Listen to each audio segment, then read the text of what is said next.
Bryce Huff not expected to get the franchise tag. I think a lot of us pretty much expected that. Now you hope they negotiate over the course of these next 2 weeks. Maybe something comes to fruition.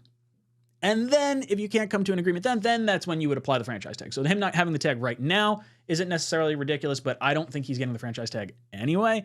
Matt, any new thoughts on Bryce Huff at this point?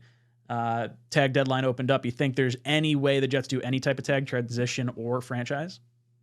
No, I don't think they do. And it's going to piss me off. This is my stances remain the same. I think the Jets have botched this for the longest time. This was an easy extension candidate like a year ago, if not more. And they waited and they waited and they waited and they waited. And now they're just going to end up letting him walk for nothing. It's a shame. I don't see him getting tagged in trade. It's not the easiest thing to do. It's possible. I mean, it was either last week or the week before. I think it was Green Bean was walking us through how it's possible. Or no, it was on Armchair GM, right? Montez Sweat. He was the perfect example of that. But I have a gut feeling that, he's going to hit the open market. Someone's going to pay him $17 million a year. He's going to be racking up 12 plus sacks a season, and we're gonna, to be, how did the Jets let this guy go? And we're all gonna be ripping our hair out saying we said this for a year, we said this, and look what happened. Yeah, I'm really bummed about it, but that's what I see happening in this spot, unfortunately. Green Bean, you've been saying, maybe a tag and trade or something like that. You think it's still possible, or you think this is as good as done at this point? It's still possible, of course. I don't think it's likely. Now, I want to make something very, very clear. I made this argument, as to why they should. The wisdom is in franchise tagging him. I know the opposition's argument, and by the opposition I mean Tigo and you, Ryan. Presenting very legitimate arguments why there's a lot of danger associated with tagging him. And I get that. But I think that a good GM, a confident GM would absolutely tag him and get the value that you need to get for a Bryce Huff. So the fact that they don't, let's say hypothetically they don't, that doesn't mean I'm not right. You know what I'm saying? Like, how many times have I wanted one thing or didn't want the other, and the Jets don't do it or do it, and I'm right? You know what I mean? It's 8 out of 10. For real, man. The last 20 years, I'm like I'm 80%. So, or something in that neighborhood. So I still believe that you can't let a guy like Bryce Huff just walk, because he'll just walk to the Buffalo Bills or to the Patriots or whoever, and he'll terrorize us. And and even if he doesn't stay in the division, it still sucks to have a guy like at that level go and and get nothing for him. But when you don't put some sort of restriction on it, some control, some governor, what ends up happening in our history is that they go to a division rival. I mean, look, we saw it last year with Mike White and Berrios. Berrios made us pay a little bit in the games that we played against the Miami Dolphins. We saw it with Chad Pennington. We see it over and over and over again.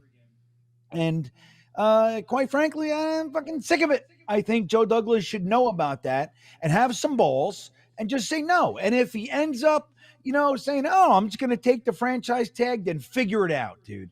Figure it out.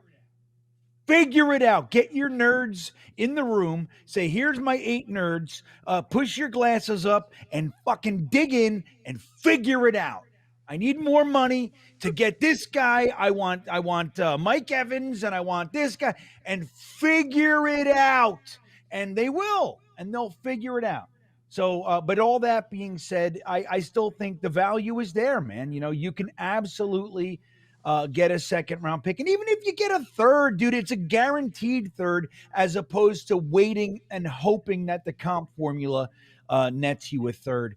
It may, but it might be a fourth. So just get the third if that's what you can get, and you control where he goes. Send him to Atlanta, send him to, Seattle or whatever the hell it is, and control where he goes, as opposed to just letting him slither down there to the Miami Dolphins or to the Bills or the Patriots or what have you. So yeah, I mean, again, I don't know if they're gonna. I feel very strongly that they should. And if they don't, it doesn't mean I'm not right. So I really made a nice landscape for me here. I can. There's no I cliff. can, There's no edge. You're right regardless. That's They right. either keep them or they didn't keep them, and you were pissed off. I've masterfully woven this little basket, this comfort basket for myself. I'm right no matter what, and I really like that, Ryan. I'm feeling good. Well, I think you're absolutely right. And look, I would franchise tag him too. I think it's 100% the right move to do because you have the money to be able to do it. I don't think the Jets are going to spend all the money they have in free agency. They're able to renegotiate and restructure and do a whole bunch of like wheeling and dealing. And unless their plan is to not do like as many restructures, you're going to have money. And if you have any money left over and you allow Bryce Huff to walk at the end of all this, I'm going to be really friggin' pissed off. I don't want to see it. I don't like when you develop someone homegrown and then you wind up letting him walk anywhere, let alone a division rival. I think the Patriots are a perfect landing spot for him. I would love to trade him to Atlanta, Seattle, or the Chargers, something along those lines. And I don't even need a pick back. If the Chargers feel like they might be the first place where Brock Bowers could possibly go, and the Jets say, hey, we'll give you Bryce Huff because you're losing Khalil Mack, and we want number 5. Go get your Bowers at number 10 and get yourself an edge rusher. Boom. Lock it in. So sexy. Right? I mean, if I like something, I just want something for him because you mentioned the comp formula, but I don't know if the Jets are actually going to get anything for him in the comp formula. I think what's going to wind up happening is you're going to have these situations where the Jets are signing free agent and free agent and free agent. Correct. And then all of a sudden you go from a 3rd round comp pick to maybe a 5th or 6th round comp pick. Like at least next year, you would have pushed so much dead cap off into 2025 and you're hoping for a reset. If you let him walk after the franchise tag year, there's a pretty good shot you're going to get that 3rd round pick. Well, we should really take a look at that. Maybe not right at this moment, but somewhere along the show or a separate show, who we're likely to lose and who we're likely to sign. We're definitely bringing in at least one tackle, maybe a guard. Or if you listen to Woody, what do we need? A guard, a tackle, a fucking wide receiver. It's all we need, man. We're good. So if we do that, but it's like, who are we likely to lose? Who's valuable enough in the free agent market that they'll get signed before the window closes, right? Like every year we have a little batch of free agents that get signed right after the window closes because they're not valuable enough for a team to lose that position in the comp pick formula. So that's the thing. It's like if we're like hypothetically we bring on a tackle and a Mike Evans and a guard or something like that, that's already we're 3 in the hole. So who we losing? If Bryce Huff is 1, who else? Who else are we losing? Maybe, a Jordan Mekhi Whitehead. Becton. Yeah, I was going to say, is if he Whitehead. valuable enough? Probably not. I mean, maybe a late round comp pick. Becton, Yeah, but is he valuable enough for a team to feel like they have to sign him before the comp pick window closes, which I forget when it is. So. Do you remember when it is? It's like Ryan? June. It's the beginning of June, if I'm not mistaken. I don't know the exact date for it, or no, maybe it's beginning of May. It's right after the draft, whatever it is. But I think Becton will get signed prior to the draft. I think someone's going to roll the dice on his upside because it's such a weak tackle class anyway. Honestly, the Giants, if they wanted to have a competition between him and Evan Neal, that would be a pretty good spot for him. He doesn't even have to move.